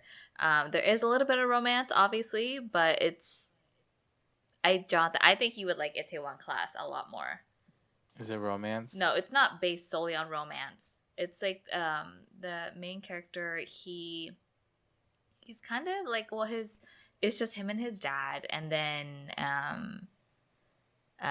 like his dad works for this really prestigious company, and then they have to move, and he's in high school, so he just has like really like the values and cores that like kind of like defines him, and like he kind of just doesn't take a stand for what people want him to be or to do just because it's a cultural thing, you know what I mean? So then it's kind of like the story of him because something happens to his dad, and so it's kind of just him like taking revenge on this company that kind of like basically like ruins his life. But then he does it in like a really kind of like smart way.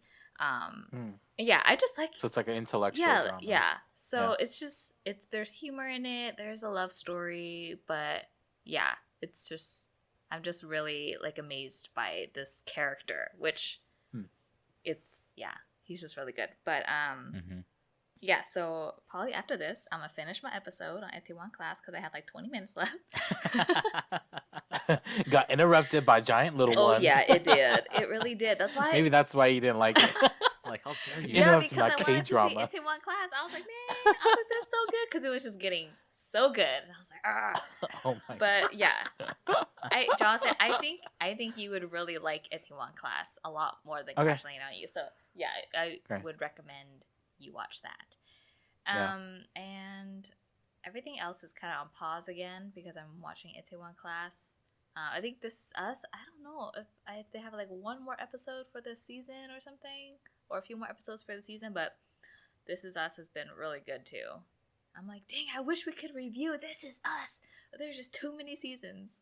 for us to go Yeah, through. how many I seasons think is they're on it? season 4 already. That's not too bad. It's not too bad, but It's not like Grey's Anatomy. yeah, that's like 20 seasons, and no, Lord have mercy. no. But yeah, just like how I've told you guys, like if it's a good storyline and just good storytelling, like that's what draws me. And that for me, like I've said it before, it's This Is Us. Like some of the best writing I've seen in television recently. Plot based, yeah.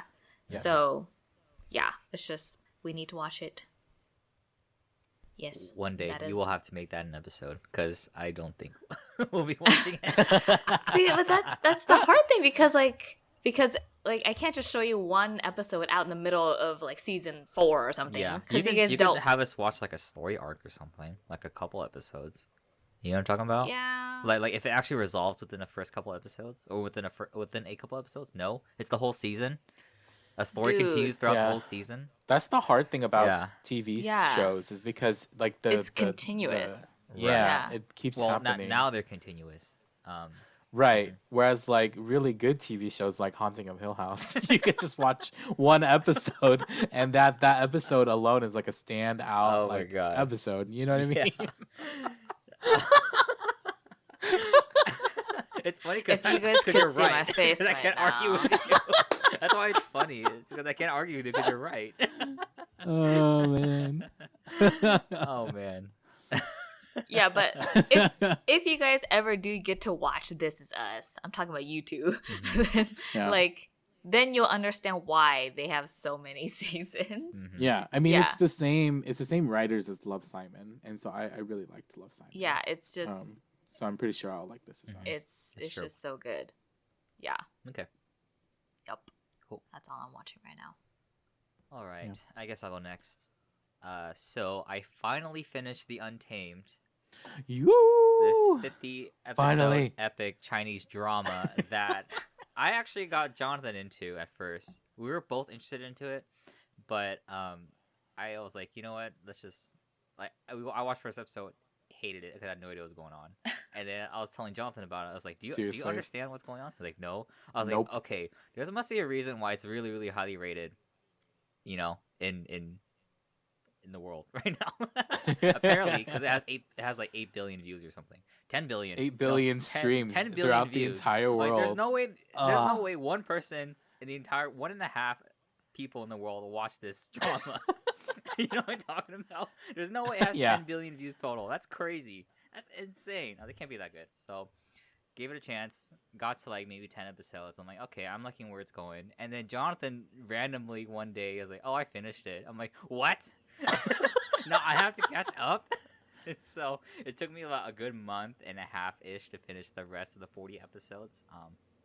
So if you're interested or curious, that's going to be our next episode for a video review essay. We're going to talk about the Untamed. So that's like a little preview hint. Previously we finished. but then we need to do it in one class, man. Yeah, I'm down. I'm down with that. Like I said, I'm down. I'm always down. You guys If are you always want watching to. something together, but what about me? Exactly. You could totally do it. I've been trying to get you to do something with me. You don't want to do it. Let's do it in one class. See? Let's do that one. Yeah, we can. I'm down. No, Yeah, because let's do that it's on my one. watch list. I got recommended to it by a friend, and Yeah. like Untamed, Itaewon Class has time skips, but not as bad as Untamed. Untamed has really bad time skips. Yeah, it's in one class. It's not that bad. Yeah, time skips, right? Like it'll skip like periods of time, like a couple months Yeah. or a couple years, right? Yeah. Yeah, mhm. Yeah. So, be on the lookout for that. We're gonna do a video review essay on Untamed. You'll hear our thoughts on what we think about that. Well, mine and Larry's. Jessica, you're so Yeah. welcome to watch The Untamed, but you have to watch 50 episodes within the next, by tomorrow. Because Which we're is talking about like- it tomorrow. We're gonna discuss it tomorrow. Yeah. I It's don't like- have 50 hours. What the heck? 50 By hours, tomorrow. 24 That makes no sense unless I skip. You have to, You you know, have to watch everything in 2 times speed. and not understand what they're saying. Oh, man. That's funny. And then I want to say maybe last month I forced myself to finish Extraordinary You. because I was just like, you know what? I'm like 26 episodes in. I just gotta finish it. As much as I don't want to finish it, I'll finish it. Did you like it? No, I didn't. Yeah, I heard the ending. A lot of people didn't really like the ending. The ending was terrible. I was like, there's no closure for like a lot of the like throughout the series. You have a lot of investment in characters, right, and their arcs and what they go through. But like none of them find good closure. Like there's no good closure within them. Like the main couple, they find their closure, which is fine. I'm okay with that. But like, how dare you show me all these other characters and not tell me what their fate is? You know what I mean? Later, you know what I mean? So yeah, I hated the ending for Extraordinary You. That just left a really bad taste, and I just cannot recommend that drama anymore. Like I was like hyping it up, saying like, oh, you know, it looks good, it has potential, and it just like I think it just went on for too long. Like it just dropped. Like its steamrolled, kept going really, really high, and it just dropped. I'm like, you know what? I can't. So forced myself to finish it, and so now I can say I wouldn't recommend it. And then I actually started watching this drama called Search WWW. Oh, I've heard of it. Yeah, it was on my watch list for a while, but I just never got a chance to it. I watched it once without subtitles because I want to see if I could do it. But that was a mistake because I watched it again the other day with subtitles. I'm like, I completely missed everything. Like everything. Like this drama is so dialogue based. Like the story is told through what the characters are saying and what they're kind of going through. Or not really what they're going through, is what they're saying. So even if I understood what I saw, like I didn't understand what they were saying. And that was a very key point. And it's actually really interesting. The pilot is really good. It kind of kept me hooked. So I'm definitely going to finish this drama. Probably within this month or next month. And because of that, I've been kind of going back and trying to catch up on all these other dramas or American dramas I need to finish up to. I need to finish Man in the High Castle because that I think the last season just dropped like this past year. And then I also want to finish The Americans. Like that TV show finished. It's an FX original show. That one finished like maybe 2-3 years ago. And I bugged my coworker about to watch it because it's really good. He liked it a lot. He finished it, but I never got around to finishing it. I was like, dang, I feel bad. But yeah, those are like I'm just trying to catch up right now on all these other shows. And at the same time, we're trying to watch more Chinese dramas for more video review essays. And Untamed is a beast because there is an anime and there is a special drama version that only has 20 episodes, and there's an audio drama, and there's all this, and there's a novel, and there's just that's banned in China. Yeah, there's just way too much stuff with Untamed. So if anything, that might keep us busy for like the next 6 months. Like legit, like it's gonna be real long. It'll be at the end of the year until you guys can actually do your video essay. But yeah, we'll try to diversify our video essays for sure. If anything, we'll probably alternate like Untamed, and then another one, and then Untamed again, and then another one, because there's just so much to cover with Untamed. Yeah. But yeah, that's pretty much it. Yeah. Yeah, I finished the Untamed. I thought it was really... I shouldn't say really good. I thought it was good.